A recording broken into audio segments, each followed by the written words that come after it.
नमस्कार साथियों, मैं आपका दोस्त मिस्टर अंकित सैनी। आज हम जो बात लेंगे जैन धर्म के ऊपर बात लेंगे। इससे पहले हमने वीडियो डाल दिया गया है बौद्ध धर्म के ऊपर। आज हम जो जैन धर्म के ऊपर बात लेंगे, किसके ऊपर? जैन धर्म।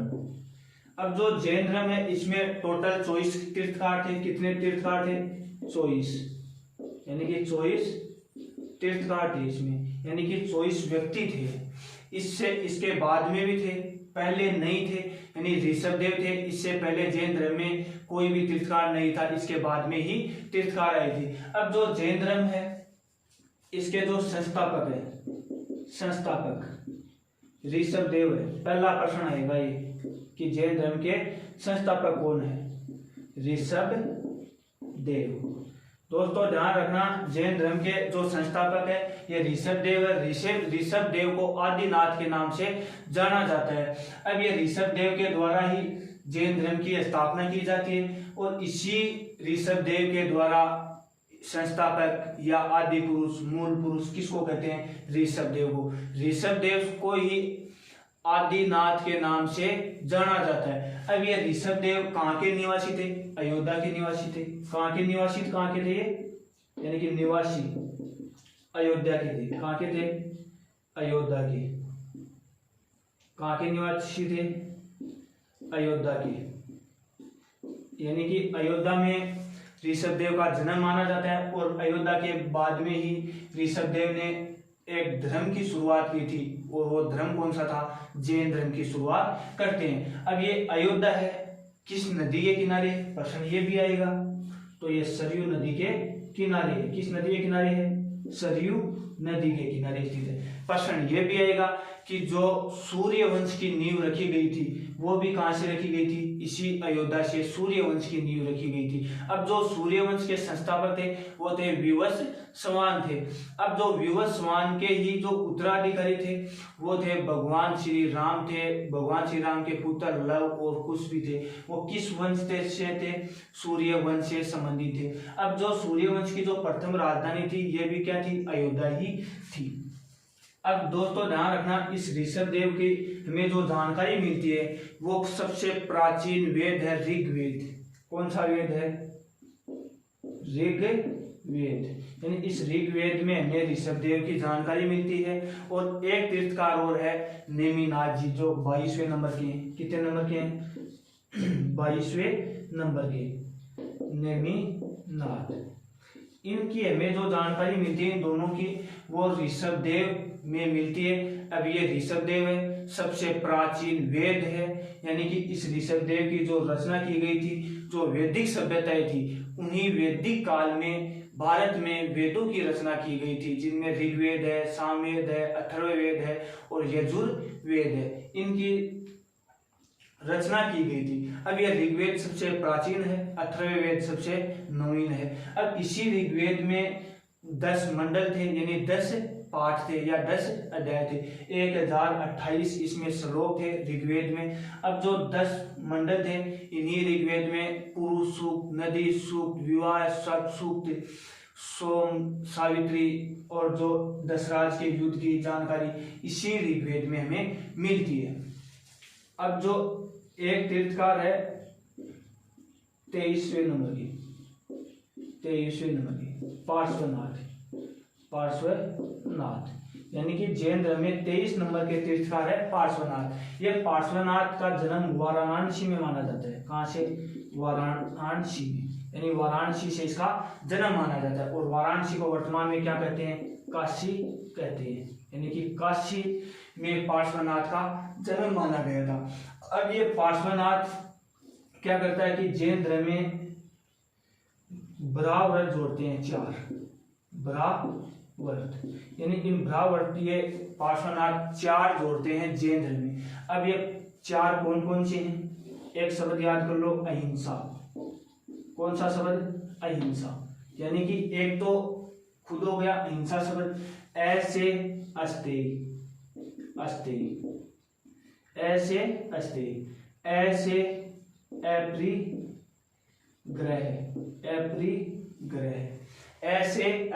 ऐसे अपरिग्रह और से सत्य। सत्य, यानी कि ये 4 शब्द पार्श्वनाथ के द्वारा जोड़े जाते हैं जैन धर्म में। अब जो इसमें 5वां ब्राह्मण जो जोड़ा गया था वो जैन धर्म के वास्तविक संस्थापक महावीर स्वामी के द्वारा जोड़ा जाता है। वो कौन सा था? 5वां ब्रह्मचर्य। कौन सा था? ब्रह्मचर्य। यानी कि ये 5 महाव्रत थे जैन धर्म में, जिनमें से 4 पार्श्वनाथ के द्वारा जोड़े गए थे। अहिंसा शब्द याद कर लो, से सत्य, ऐसे अस्तेय, ऐसे अपरिग्रह, और 5वां ब्रह्मचर्य ये महावीर स्वामी के द्वारा जोड़ा जाता है जैन धर्म में। अब ये पार्श्वनाथ ने 2 बातें कही थी। एक तो कही थी कि मोक्ष को, यानी कि जो व्यक्ति है, यानी व्यक्ति को मोक्ष का अधिकार बताया गया था। किसने? पार्श्वनाथ ने। एक बताया गया था कि जो महिलाएं हैं उन्हें जैन संगीत में आयोजन की जाए, यानी कि वो भाग ले सकती है, वो भी प्रवेश कर सकती है। ये दोनों बात किसने कही थी? पार्श्वनाथ ने कही थी दोस्तों। यानी कि जैन धर्म में कुल 24 तीर्थकार है। जैन धर्म के प्रथम तीर्थकार है ऋषभदेव, संस्थापक है, आदि पुरुष है, मूल पुरुष है, और इन्हें ही आदिनाथ के नाम से जाना जाता है। अब ऋषभदेव की जो जयंती आती है वो कब आती है? चैत्र कृष्ण अष्टमी को ऋषभदेव जयंती मनाई जाती है। राजस्थान में ऋषभदेव का प्रसिद्ध मेला बढ़ता है धुलेव उदयपुर में, चैत्र कृष्ण अष्टमी को बढ़ता है। अब ऋषभदेव और जो 22वें नंबर के तीर्थकार है नेमिनाथ जी, इसकी जो जानकारी मिलती है हमें ऋग्वेद ग्रंथ में मिलती है। किस में मिलती है? ऋग्वेद ग्रंथ में। ऋषभदेव कहाँ के निवासी थे? अयोध्या के। अयोध्या किस नदी के किनारे? सरयू नदी के किनारे। अयोध्या में सूर्यवंश की शुरुआत होती है। और ये 23वें नंबर के तीर्थकार पार्श्वनाथ, ये कहाँ के हैं? काशी के हैं। पार्श्वनाथ के द्वारा ब्रह्मव्रत यानी 4 शब्द जोड़े गए थे जैन धर्म में। अहिंसा, अस्तेय, अपरिग्रह और सत्य जोड़े गए थे। जो 5वां है ये ब्रह्मचर्य, ये महावीर स्वामी के द्वारा जोड़ा जाता है। ये था जैन धर्म। अब जो जैन धर्म के जो वास्तविक संस्थापक है महावीर स्वामी है। अब इससे पहले संभव भी है, यानी कि जो 24 थे उनमें अजीतनाथ है, संभव है, पदम गुरु है, धर्म है, यानी आदि जैन धर्म में तीर्थकार है। अब जो जैन धर्म के जो वास्तविक संस्थापक है महावीर स्वामी, इसके बारे में हम अध्ययन करते हैं कि महावीर स्वामी ने जैन धर्म में क्या क्या शब्द जोड़े थे। लेकिन एक चीज का ध्यान रखना, जो पार्श्वनाथ है इन्हें, इनके जो अनुयायी थे जैन धर्म में, इन्हें निग्रंथ कहते थे। यानी कि जो जैन धर्म को स्वीकार करने वाले व्यक्ति हैं उन्हें निग्रंथ कहते हैं। और जो जैन धर्म में जो उपदेश देने वाले हैं उन्हें थेरा कहते हैं। क्या कहते हैं? थेरा, यानी उपदेश को थेरा, अनुयायी को निग्रह कहते हैं। अब जैन धर्म के वास्तविक संस्थापक कौन है? महावीर स्वामी। कौन है? महावीर स्वामी।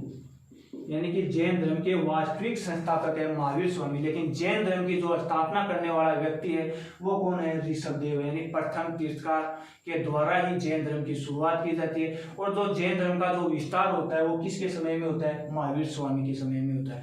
ये महावीर स्वामी जैन धर्म के अंतिम तीर्थकार है, यानी कि 24 नंबर के तीर्थकार है, अंतिम तीर्थकार है। कौन है? महावीर स्वामी।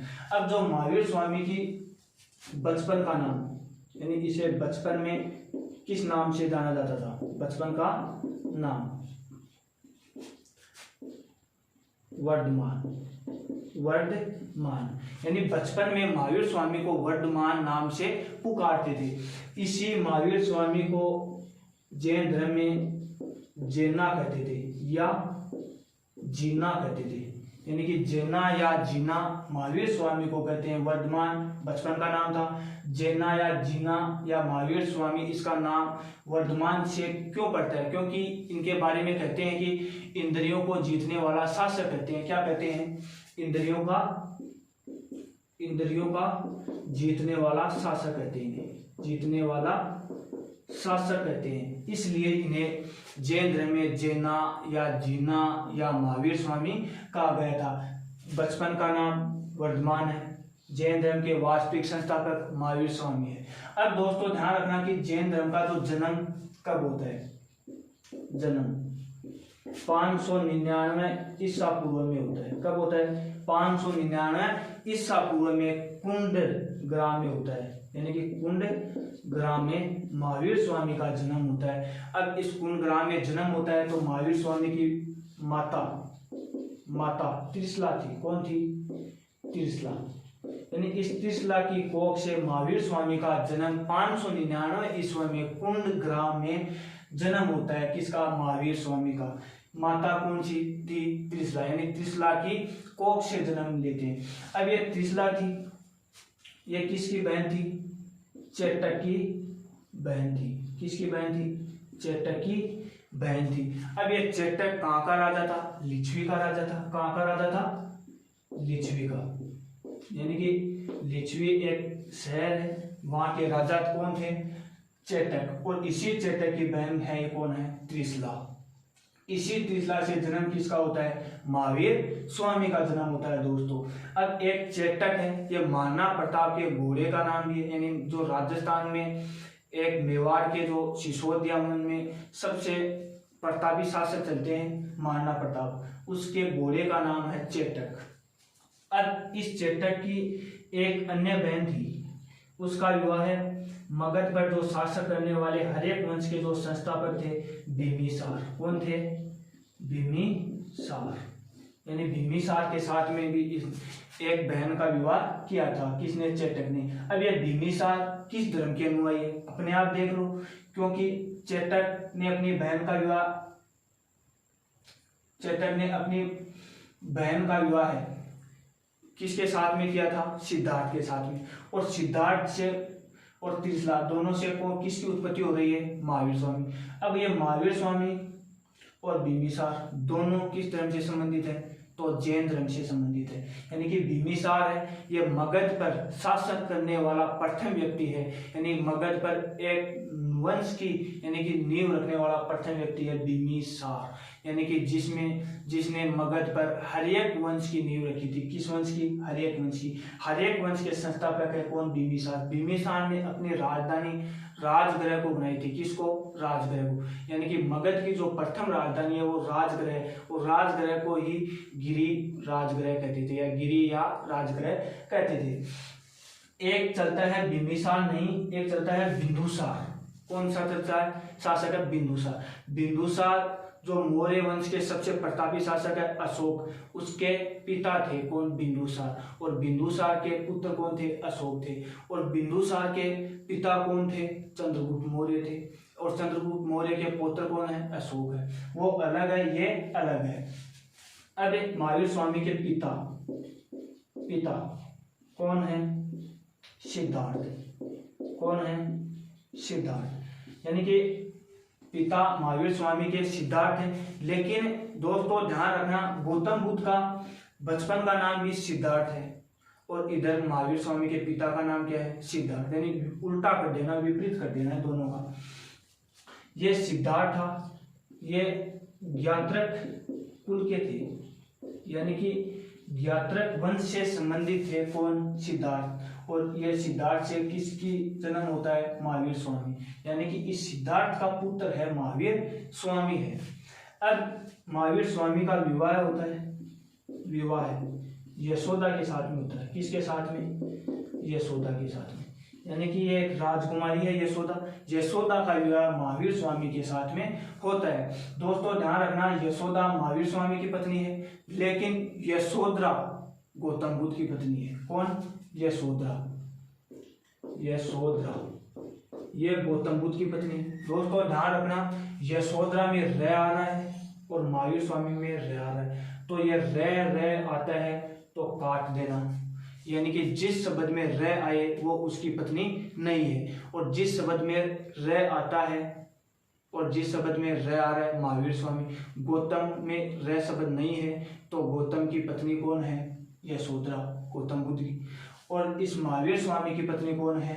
यशोदा। यानी इसमें र नहीं है, यशोदा ही है। अब इसी यशोदा और महावीर स्वामी से इन्हें एक पुत्री की प्राप्ति होती है। पुत्री कौन थी? अनोजा। कौन थी? अनोज्या। यानी कि अनोज्या यशोदा की कोख से जन्म लेती है, और महावीर स्वामी इन्हीं अनोज्या का विवाह है जमाली के साथ में कर देते हैं। किसके साथ में? जमाली के साथ में।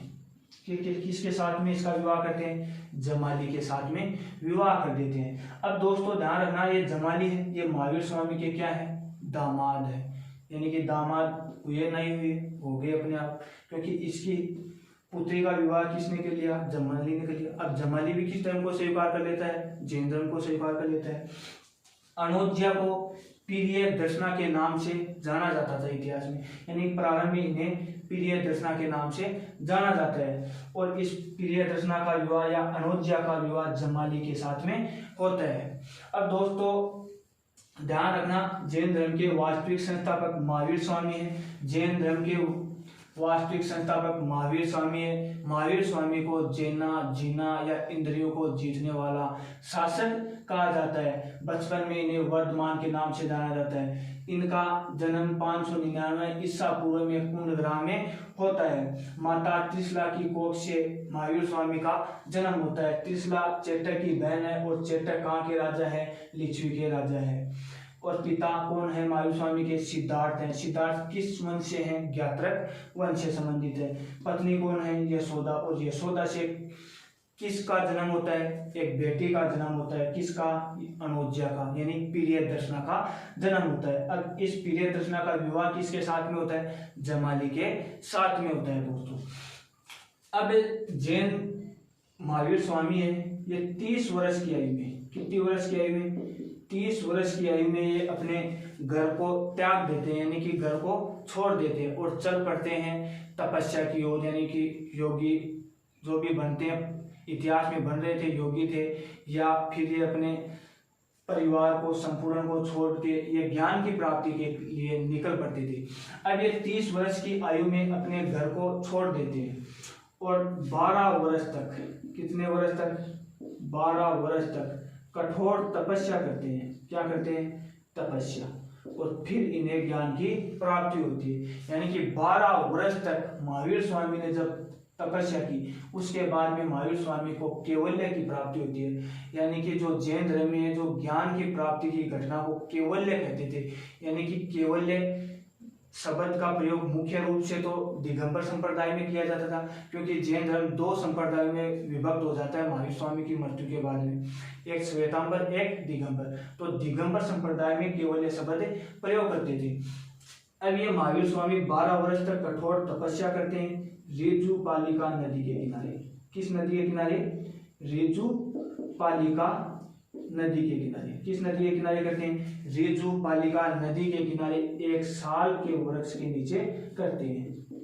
एक साल के वृक्ष के नीचे, यानी कि एक साल के वृक्ष के नीचे महावीर स्वामी 12 वर्ष तक कठोर तपस्या करते हैं। उसके बाद में इन्हें ज्ञान की प्राप्ति होती है। क्या होती है दोस्तों, ज्ञान की प्राप्ति होती है। अब ये जैन धर्म में जो ज्ञान की प्राप्ति की जो घटना थी, यानी कि जो ज्ञान प्राप्ति के लिए जो शब्द प्रयोग आता था, वो कौन सा आता था, केवल्य।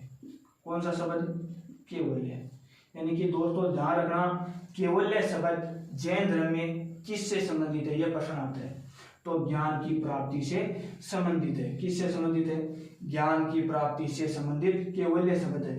अब एक शब्द चलता है कि जैन धर्म में जो उपदेश दिए गए थे, क्या दिए गए थे, उपदेश किस भाषा में दिए गए थे, प्राकृतिक भाषा में, यानी पै से पै, प्राकृतिक भाषा में। अब जो उपदेश देते थे इन्हें थेरा कहते थे। क्या कहते थे, थेरा। यानी कि जो जैन धर्म में जो उपदेश देते थे उन्हें थेरा कहते थे। क्या कहते थे दोस्तों, थेरा। किस भाषा में दिया था जैन धर्म में, प्राकृतिक भाषा में। यानी कि महावीर स्वामी के द्वारा जो उपदेश दिए जाते थे वो किस भाषा में, प्राकृतिक भाषा में। अब जो बौद्ध धर्म था, इनमें जो उपदेश देते थे वो पाली भाषा में देते थे दोस्तों। किस भाषा में देते थे, पाली भाषा में। जैन धर्म में प्राकृतिक भाषा में देते थे। अब जो जैन धर्म में को जो स्वीकार कर लेते हैं व्यक्ति, उन्हें क्या कहते हैं, तो निग्रंथ कहते थे। क्या कहते थे, निग्रंथ, निग्रंथ कहते थे। अब निग्रंथ दोस्तों किसको कहते हैं, यानी कि जो जैन धर्म को स्वीकार कर लेते हैं उन्हें निग्रंथ कहते हैं। यानी कि जैन धर्म के अनुयायियों को निग्रंथ कहते हैं। और जैन धर्म में जो उपदेश देते थे उन्हें क्या कहते थे, थेरा कहते थे। और जैन धर्म में जो ज्ञान की प्राप्ति होती थी उन्हें क्या कहते थे, केवल्य कहते थे। यानी कि केवल्य शब्द प्रयोग किया गया था दोस्तों। अब महावीर स्वामी को 12 वर्ष तक कठोर तपस्या करने के बाद में केवल्य की प्राप्ति होती है। तो अब इसकी जो तपस्या की जो जानकारी मिलती है हमें, वो कहाँ से मिलती है दोस्तों? एक ग्रंथ है आचार्य सूत्र। कौन सा ग्रंथ है? आचार्य सूत्र। इस ग्रंथ में महावीर स्वामी के द्वारा जो 12 वर्ष तक कठोर तपस्या की जाती है उसकी जानकारी हमें मिलती है। किसमें? आचार्य सूत्र ग्रंथ में मिलती है। अब दोस्तों ध्यान रखना, महावीर स्वामी के समय में 10 गणधरों की मृत्यु हो गई थी। कितने गणधरों की मृत्यु हुई थी? 10 गणधर, यानी कि 10 गणधरों की मृत्यु हो जाती है महावीर स्वामी के समय में। अब जो गणधर थे इनकी जो जानकारी हमें मिलती है कि 10 ही मरे थे, यानी कि 10 की ही मृत्यु हुई थी। यह जानकारी हमें कल्प सूत्र नामक ग्रंथ से मिलती है। किस ग्रंथ से मिलती है? कल्प सूत्र। और यह कल्प सूत्र ग्रंथ भद्रभाव के द्वारा रचित है। किसके द्वारा? भद्रभाव के द्वारा रचित है। और यही भद्रभाव के द्वारा दिगंबर संप्रदाय की स्थापना की गई थी। किस संप्रदाय की? दिगंबर संप्रदाय। यानी कि जो जैन धर्म 2 भागों में बढ़ जाता है, दिगंबर, तो दिगंबर संप्रदाय की स्थापना भद्रभाव के द्वारा की गई थी। और इसी भद्रभाव के द्वारा कल्प सूत्र ग्रंथ की रचना की जाती है। इसी कल्प सूत्र में हमें 10 गणधर की जानकारी मिलती है। दोस्तों महावीर स्वामी के समय में 10 गणधरों की मृत्यु हो गई थी। उनकी जानकारी हमें किन में मिलती है? कल्प सूत्र नामक ग्रंथ में मिलती है। अब जो महावीर स्वामी के जो संपूर्ण जीवन की जो जानकारी मिलती है वो भगवती सूत्र में मिलती है। किस में मिलती है? भगवती सूत्र, यानी एक ग्रंथ है भगवती सूत्र ग्रंथ। इस भगवती सूत्र ग्रंथ में महावीर स्वामी की संपूर्ण जीवन की हमें जानकारी मिलती है दोस्तों। यानी कि संपूर्ण जीवन की जानकारी किस में मिलती है? भगवती सूत्र ग्रंथ में मिलती है। अब जो जैन धर्म में एक महिला थी चंदना, यह चंदना नामक महिला ने जैन धर्म को स्वीकार करने वाली प्रथम महिला थी। और यही चंद्रा ने जैन धर्म में जो संगीत आयोजन हुई थी उनमें भाग लेने वाली प्रथम महिला थी। कौन? चंद्रा थी। अब जो दोस्तों जैन धर्म, ये महावीर स्वामी, अब ये जन्म हो गया, तो जन्म हुआ तो ये मृत्यु भी इसकी निश्चित है। तो महावीर स्वामी की जो मृत्यु होती है वो कब होती है? 527 ईसा पूर्व में होती है दोस्तों। कब होती है? 527 ईस्वी में। यानी महावीर स्वामी की जो मृत्यु हुई थी वो कब हुई थी? 527 ईसा पूर्व में। अब ये 599 से 527 के मध्य कितने वर्ष का अंतर है? तो 72 वर्ष का अंतर है। कितने वर्ष का अंतर है? 72 वर्ष का। तो महावीर स्वामी ने 72 वर्ष की आयु में मृत्यु हो गई थी। यानी 72 वर्ष तक महावीर स्वामी जिंदा रहे थे। और 72 वर्ष की आयु में महावीर स्वामी की मृत्यु पावापुरी बिहार में हो जाती है। कहाँ हो जाती है? पावापुरी बिहार में। यानी पावापुरी एक शहर है बिहार का। इस पावापुरी में महावीर स्वामी की मृत्यु 527 ईसा पूर्व में हो जाती है। जब महावीर स्वामी की मृत्यु होती है 527 ईस्वी में, तब महावीर स्वामी ने अपना अंतिम उपदेश यानी प्राकृतिक भाषा में जो दिया गया था वो शुद्ध धर्मन को दिया गया था। किसको? शुद्ध धर्मन को। यानी कि यह शुद्ध धर्मन है, ये महावीर स्वामी के मृत्यु के बाद में जैन धर्म का संरक्षक बताया गया है इन्हें। किन्हें? शुद्ध धर्मन को। लेकिन एक व्यक्ति है जयशंकर मिश्र, ये कहता है कि महावीर स्वामी की मृत्यु के बाद में एक तो शुद्ध धर्मन और एक है इंद्रभीत, ये दोनों गणधर जिंदा रहे थे। यानी इंद्रभीत, ये दोनों गणधर थे, ये जिंदा रहे थे। बाद में ये दोनों ने ही जैन धर्म को आगे बढ़ाया था। यानी कि ये बात कौन कहता है? जयशंकर मिश्र कहता है। लेकिन अधिकांश जो इतिहासकार हैं वो शुद्ध धर्मन को मानते हैं। किसको मानते हैं? शुद्ध धर्मन को मानते हैं दोस्तों। अब ध्यान रखना दोस्तों, महावीर स्वामी के बाद में जो जैन धर्म का जो संरक्षक बना था वो कौन बना था? शुद्ध धर्मन बना था। लेकिन जयशंकर मिश्र कहते हैं कि इंद्रभीत और शुद्ध धर्मन दोनों गणधर जिंदा रहे थे महावीर स्वामी के बाद में। यह बात कौन कहता है? जयशंकर मिश्र कहते हैं। अब दोस्तों जैन धर्म में त्रिरत्न थे। त्रिरत्न, अब एक है त्रिपटिक, ये बौद्ध धर्म में चलता है, त्रिरत्न जैन धर्म में चलता है, यानी त्रिपटिक बौद्ध धर्म, त्रिरत्न जैन धर्म है। अब ये त्रिरत्न थे, इनमें तीन थे, यानी शब्द में पता चल रहा है त्रिरत्न तीन। कौन कौन से थे? श्रद्धा, ज्ञान, आचरण, यानी सम्यक श्रद्धा, सम्यक ज्ञान, सम्यक आचरण, ये तीनों त्रिरत्न थे। किस में थे? जैन धर्म में थे। सम्यक ज्ञान, सम्यक श्रद्धा, सम्यक आचरण थे, त्रिरत्न थे। अब जो जैन धर्म में 2 संगीत आयोजन हुई थी, कितने संगीत आयोजन हुई थी? 2 संगीत आयोजन हुई थी। अब 2 दूनी कितने होते हैं? 4, तो 4 संगीत आयोजन किस तरह में हुई थी? तो बौद्ध धर्म में हुई थी, यानी 2 दूनी 4। जैन धर्म में कितने अक्षर है? 2, 1 2, तो 2 से 2, यानी 2 संगीत, और 2 को डबल कर देना है, 2 दूनी 4, बौद्ध धर्म में चला जाएगा। अब जो जैन धर्म में जो 2 संगीत आयोजन हुई थी वो कहाँ पर हुई थी? प्रथम पाटलिपुत्र में, और पाटलिपुत्र वर्तमान में किस राज्य में है? बिहार में है। किस राज्य में है? बिहार में। जो सेकंड थी, यानी द्वितीय बौद्ध जैन संगीत आयोजन हुई थी, ये वल्लभी में हुई थी। कहाँ हुई थी? वल्लभी में। और वल्लभी वर्तमान में किस राज्य में है? गुजरात राज्य में स्थित है, यानी कि वल्लभी शहर वर्तमान में गुजरात राज्य में है, और पाटलिपुत्र शहर वर्तमान में बिहार राज्य में स्थित है। अब जो प्रथम जैन संगीत आयोजन हुई थी, ये 300 ईसा पूर्व में हुई थी। कब हुई थी? 300 ईसा पूर्व में प्रथम जैन संगीत आयोजन हुई थी। लेकिन दोस्तों सेकंड जैन संगीत आयोजन 512 या 13 ईस्वी में हुई थी। किस में हुई थी? ईस्वी में। दोस्तों ध्यान रखना, प्रथम जैन संगीत आयोजन ईसा पूर्व में है, द्वितीय जैन संगीत आयोजन ईस्वी में है, यानी ईस्वी में है दोस्तों, ईस्वी में, लेकिन पहली ईसा पूर्व में। अब जो प्रथम जैन संगीत पाटलिपुत्र बिहार 300 ईसा पूर्व में होती है, ये किसके समय में होती है? अब 300 ईसा पूर्व में कौन सा वंश चल रहा था? मौर्य वंश। कौन सा वंश चल रहा था? मौर्य वंश। अब देख लो कि 300 ईसा पूर्व में मौर्य वंश चल रहा था, तो 300 ईसा पूर्व में मौर्य वंश के कौन से शासक थे? चंद्रगुप्त मौर्य थे। अब 300 ईसा पूर्व से 2 साल पूर्व, यानी 298 ईसा पूर्व में बिंदुसार शासक बन जाता है। तो 300 ईसा पूर्व में कौन है? चंद्रगुप्त मौर्य, यानी मौर्य वंश के संस्थापक चंद्रगुप्त मौर्य है। कौन है? चंद्रगुप्त मौर्य। एक आता है चंद्रगुप्त प्रथम, चंद्रगुप्त द्वितीय, ये गुप्त वंश में आते हैं। किस में वंश में आते हैं? गुप्त वंश में। लेकिन चंद्रगुप्त मौर्य है, ये मौर्य वंश के संस्थापक है। मौर्य वंश की नींव रखी थी किसने? चंद्रगुप्त के द्वारा रखी गई थी, यानी कि चंद्रगुप्त मौर्य ने जो मगध पर शासन कर रहा था घनानंद, उस घनानंद को पराजित करके मगध पर एक नए वंश की नींव रखते हैं। किस वंश की? मौर्य वंश की नींव रखती है चंद्रगुप्त मौर्य के द्वारा। जब इन्हीं चंद्रगुप्त मौर्य के समय में प्रथम जैन संगीत आयोजन हुई थी, पाटलिपुत्र बिहार में हुई थी। अब दोस्तों ध्यान रखना कि पाटलिपुत्र शहर को वर्तमान में किस नाम से जाना जाता है?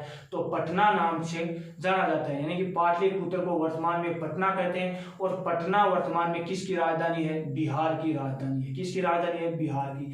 जब पाटलिपुत्र से पटना नाम परिवर्तन 1541-42 में जो भारत पर अफगान शासक थे शेरशाह सूरी, यानी शेरशाह सूरी के द्वारा भारत में पुनः अफगानों की अधीनता हो गई थी, तब उसी शेरशाह सूरी के द्वारा पाटलिपुत्र को पटना शहर नाम दिया गया था, यानी पटना नाम दिया गया था शेरशाह सूरी के द्वारा। अब प्रश्न है कि पाटलिपुत्र शहर किसके द्वारा बसाया गया है? तो उदयन के द्वारा बसाया गया है। किसके द्वारा? उदयन के द्वारा। उदयन कहाँ, किस वंश से संबंधित है? हर्यक वंश से संबंधित है। हर्यक वंश ने कहाँ पर शासन किया था? मगध पर शासन किया था। तो उदयन शहर, पाटलिपुत्र शहर किसने बसाया था? उदयन ने बसाया था। अब जो पाटलिपुत्र और पटना है, ये दोनों वर्तमान में किस नदी के किनारे स्थित है?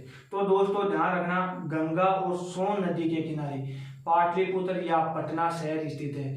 कि आप ये मत कर देना कि पटना किस शहर के, किस नदी के किनारे स्थित है। तो ऑप्शन में गंगा भी है, सोन भी है, तो दोनों ही सही है, यानी सोन और गंगा नदी के संगम पर पाटलिपुत्र या पटना शहर स्थित है। अब दोस्तों इसी प्रथम जैन संगीत आयोजन के समय में जैन धर्म 2 भागों में बट गया था। कितने भागों में? 2 भागों में। यानी कि ध्यान रख लो, 2 संगीत आयोजन 2 भागों में बटा। बौद्ध धर्म है, ये भी 2 भागों में बढ़ता है, हीनयान और महायान में बढ़ता है बौद्ध धर्म। और जैन धर्म है, ये श्वेतांबर और दिगंबर में बढ़ता है। किसमें? श्वेतांबर संप्रदाय और दूसरा है दिगंबर यानी दिगंबर संप्रदाय।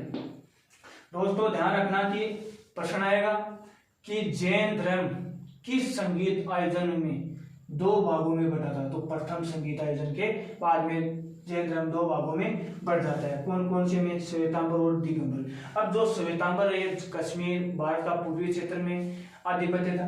दिगंबर दक्षिण भारत में आधिपत्य था, यानी दक्षिण भारत में चलता था ये। और ये श्वेतांबर भारत के पूर्वी क्षेत्र उत्तर जम्मू में चलता था। अब दोस्तों जो श्वेतांबर किसको कहते थे? यानी कि जो श्वेत कपड़े पहनने वाले को श्वेतांबर कहते थे। दिगंबर यानी नगर में रहते थे, ये अपने शरीर पर कपड़े नहीं पहनते थे, यानी कि वस्त्र नहीं पहनते थे। किस संप्रदाय में थे वो? दिगंबर संप्रदाय में थे दोस्तों। अब जो श्वेतांबर संप्रदाय के जो संस्थापक है वो है स्थल बाहु, यानी स्थल बाहु के द्वारा श्वेतांबर संप्रदाय की स्थापना की गई थी। अब जो दिगंबर संप्रदाय है, इसकी स्थापना भद्र बाहु के द्वारा की गई थी। किसके द्वारा? भद्र बाहु के द्वारा की गई थी। भद्र बाहु वही व्यक्ति है जो चंद्रगुप्त मौर्य के क्या है? गुरु है। यानी कि चंद्रगुप्त मौर्य के गुरु नहीं है दोस्तों, चंद्रगुप्त मौर्य को जैन धर्म की दीक्षा दी थी।